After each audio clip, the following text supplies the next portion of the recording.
What's up guys, welcome to my channel. Can you believe it? I just forgot what my name is. Well, I never. Welcome to my video blog dedicated to the whole 9 yards on Phuket real estate. Would you fasten your seatbelt? What's up guys, welcome to my video blog dedicated to the whole 9 yards on Phuket real estate. It's been a long time since I made a review of villas last. Well, by popular request, today's the day I'm gonna make one. It's a villa, but not just a villa. It's just what you wanna see, a drop-dead gorgeous thing. You stay tuned.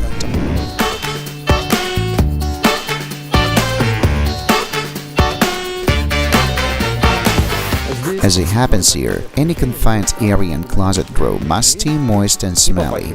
The ceiling is very impressive, as high as 7 meters. Consequently, you can have it customized, that is, you can fly.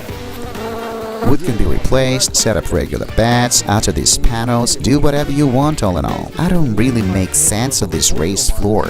Hey, can I have one margarita?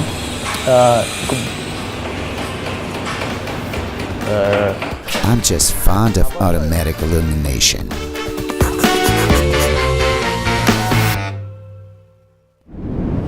Well, here we are. It's called Taya Villas altogether. You know, there is a story behind the name of Taya. According to the management, they were choosing this name and the name for the baby girl of one of their guys simultaneously. As it happened, they decided on Taya for the project on the whole. Hence, the guy gave his daughter the other name. Ain't that interesting? Though it's not the point today. Think of a small-sized project of no more than 15 houses blending a flat, a cottage, and a townhouse into a compromise. You can see a pool, rather big one. It's 10 meters long. The in-water that is like 7 meters or so. As a whole, the entire pool is 28 square meters. It comprises an individual jacuzzi and even a small fountain. The peculiarity is that you find yourself both indoors and outdoors, due to the fact that the setup is designed as a mixture of air-blown zones that open and close. For instance, you can choose to open this zone, which is both a dining room and the kitchen.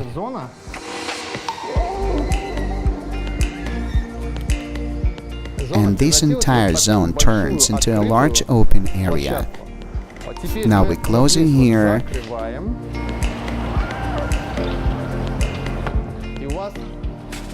and you get a living floor space encapsulated in a guest room, an adjacent leisure area nearby the pool and the kitchen. The dining room is intended for 6 people. I'd say a rather large table for as many as 8 people would fit in here. Talking about kitchen, the project provides 2 types of it. This one is type A, which is considerably small, but spacious enough for presumably any housewife to feel comfortable here. Also, there is a guest water closet. It looks pretty amusing and interesting. Nothing special in general, but once you raise your eyes, you spot a glassy ceiling. The scullery is quite small and not enough for a big full-blown dishwasher, unlike in Type B.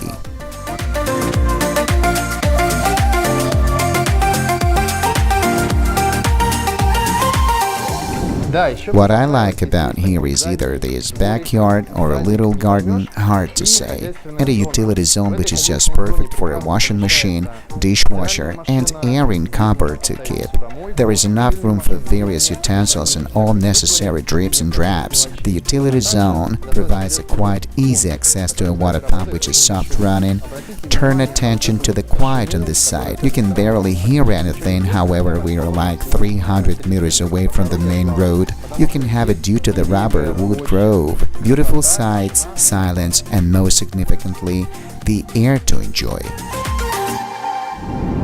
Apart from everything, I'd like to check on this zone they consider as a guest room or an acting area, or a spot for you to enjoy your leisure hours.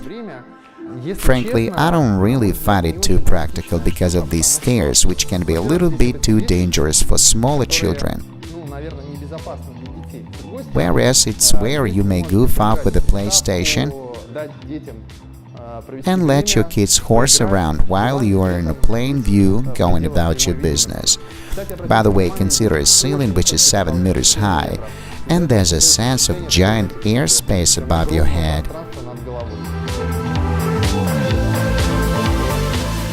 You know, I've found myself with the possibility of setting up this place as a decent study or proper office. I mean, I've got 2 large desks at home, and it's just the right spot for them. By and large, whatever you want to mastermind, you have an area you can even use as a bedroom.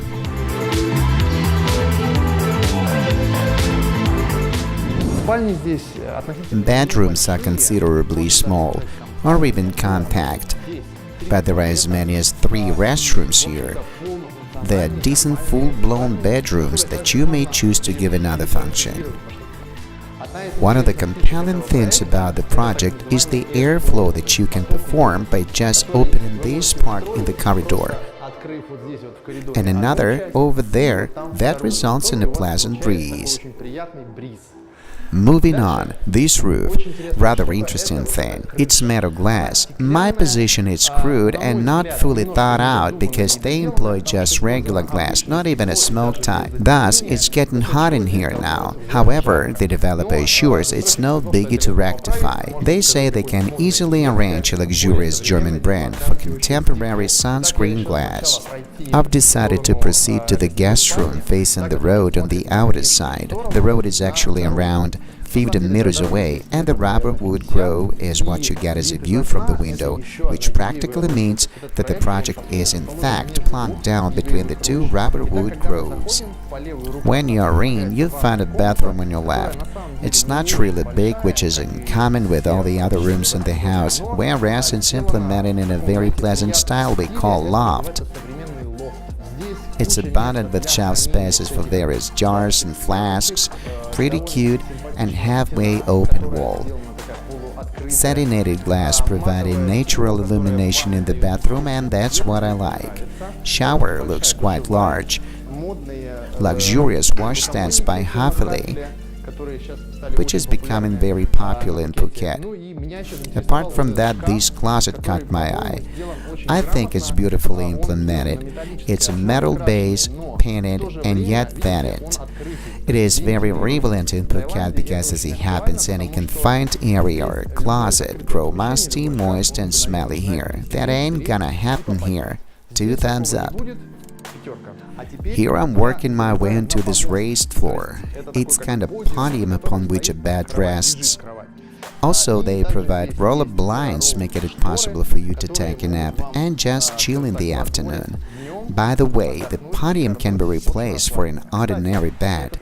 Besides, an option of natural wood you can observe in here, since the raised floor is made of natural wood, can also be replaced. I mean, if you're a hardliner against natural materials, which has a fair amount of sense because of wide ends, it can be replaced for either respective laminated flooring, or you can have it painted with a special purpose formulation. All in all, they provide options to choose from.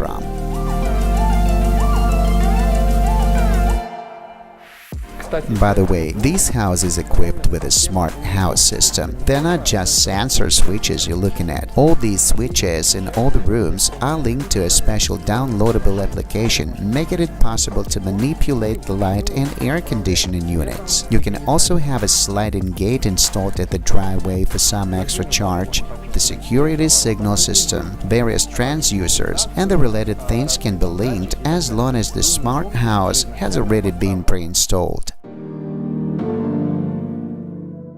Now I'm getting in the master or the largest bedroom in this house. Up to you. It's indeed the largest in this house. They've definitely got cute on this scaffold. I think this thing is really of a little comfort here. Such an instance of criticism. As a whole, should you see something as an inappropriate for yourself, it is possible to dot all the I's and cross the T's to revise all the nuisances at the design or development phase.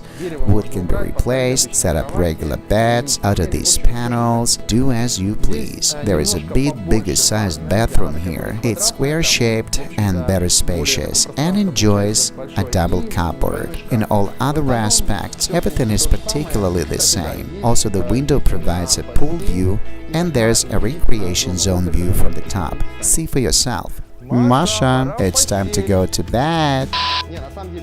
In fact, you can interact with children straight through the house, reducing the need of walkie-talkie. I like the screen. It keeps the indoors shaded and cooled down and looks quite aesthetic in all matters. The only nuance as far as this floor of the house is concerned is that the ceiling feels a bit lower because of this raised floor. Another thing is this concrete wall, which is in a good light on the first floor and is not on the second. I'd say it sort of mars the impression, but you can absolutely deal with it. Later on, I'll let you know how.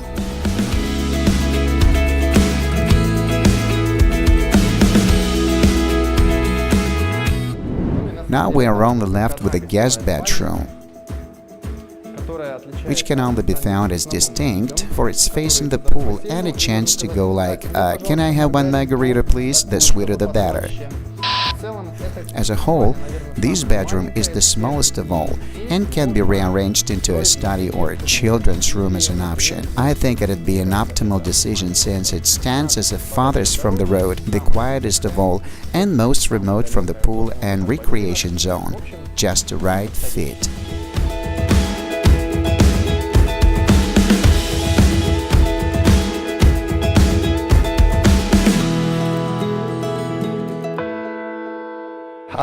For what it's worth, I have a very positive impression from the villa upon my little inspection.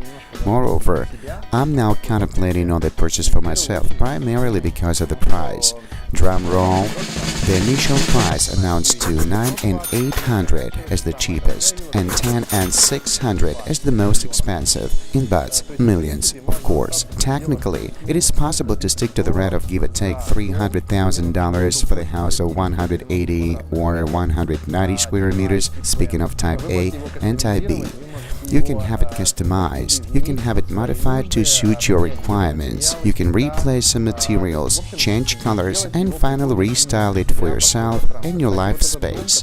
By the way, this very house I took a video of has already been bought out. The owner is a Frenchman of 65 and he bought it entirely for the sake of his personal use. He temporarily provided the developer with the house as a showroom facility, but is planning on living in here. What I like about this project is that it is pretty much multifunctional, making it possible to live in this house, spend vacation here, and rent it out. That is, it can also be construed as an investment opportunity. By the way, the developer offers a management program of 5% revenue for as long as 3 years, which is not a bad option as far as villas are concerned. These houses and the project as a whole have virtues of specific location. Laguna is just 5 minutes drive from here. Bangtao Beach is a 7 minutes ride. Everything is in the proximity, including British International School and Aqua Park, which is a huge development project on the verge, just in 500 meters away from where we are. Also, there's Boat Avenue nearby, complementary to beach clubs such as Dream Beach Club, Laguna's Xana Beach Club, Catch Beach Club, and affordable Blue Siam down coast Bangtao. The location is provided with everything you may need. The airport is within 30 minutes by car, so it takes like 20 or 30 minutes to make it there depending on the traffic. You can ride there on the straight, past traffic jams since there is a shortcut. Virtually, you got 2 roads to take you to the airport, very convenient. When it comes to the infrastructure, the location is flawless. And yes, you still got give or take 6 kilometers to cover to get to the sea, but it isn't that terrible if you drive. I mean, when purchasing a villa, you're going to want a car. I mean, you just can't dispense with a vehicle. You want some shopping, you want a beach, you want to make a journey. In any case, you're gonna need a car whatsoever. Talking about cars, there is a parking space where I parked my car, and another one is planned nearby the villa. Thus, you can have them both. The upkeep may cost you around $400, $500, $600 a month depending on your consumption. The calculation includes common expense of 35 bahts per square meter, electricity and water supply amounting to 5,000 or 6,000 altogether, and a pool maintenance which is roughly 5,000 bahts a month. The overall expense of translating to such an amount of plus or minus $500. In general, I just can't wrap it as too expensive or otherwise. By Moscow standards, if you consider an apartment of 180 or around 200 square meters, how much may upkeep cost you? I'm positive it's even more expensive. Back here, you got a little garden with a barbecue area, a personal pool, and a full-blown 3-bedroom house-cum apartment, cause it is not absolutely correct to call the project a villa project. It's more like a kinda urbanized dwelling and yet not a townhouse. That is, it has no joint walls. The houses are completely segregated with the small pieces of land on sides, which makes beautification quite possible. By the way, the wall right behind my back is adjacent to the pool, and the thing about it is that you might as well reveal your creative mind and do whatever you want with it. For instance, you may choose to have it painted, draw a picture, stick some bas-relief, or even set up a screen and green fence. Just let your imagination fly. Feel free to do as you please. I like these houses, and I'm convinced they're worth looking at. And as long as there are only just few new villas projects currently, considering this project does absolutely make sense. By the by, you can come and see them with me. The contact information is up the screen.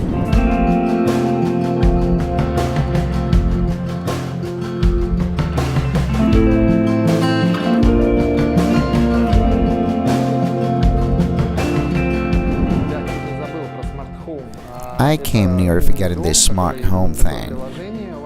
You can install this application, making it possible to select lights in different zones or control air cons remotely. You can turn it on and it's about to wake up here. I find it pretty convenient, as in case you come flying to the airport and you know you're back home in an hour, you just tap it here and your air conditioner is on.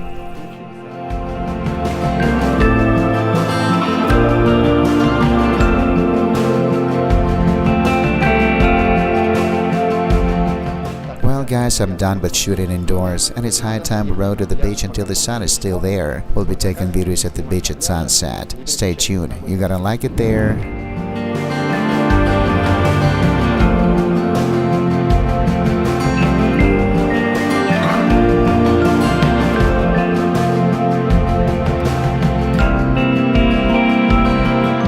At that, I'ma conclude my video. Hopefully you liked it. I hit on Bangtao to share these amazing views with you guys. I'm Sergei Shaliapin. See you soon in Phuket. Cheers.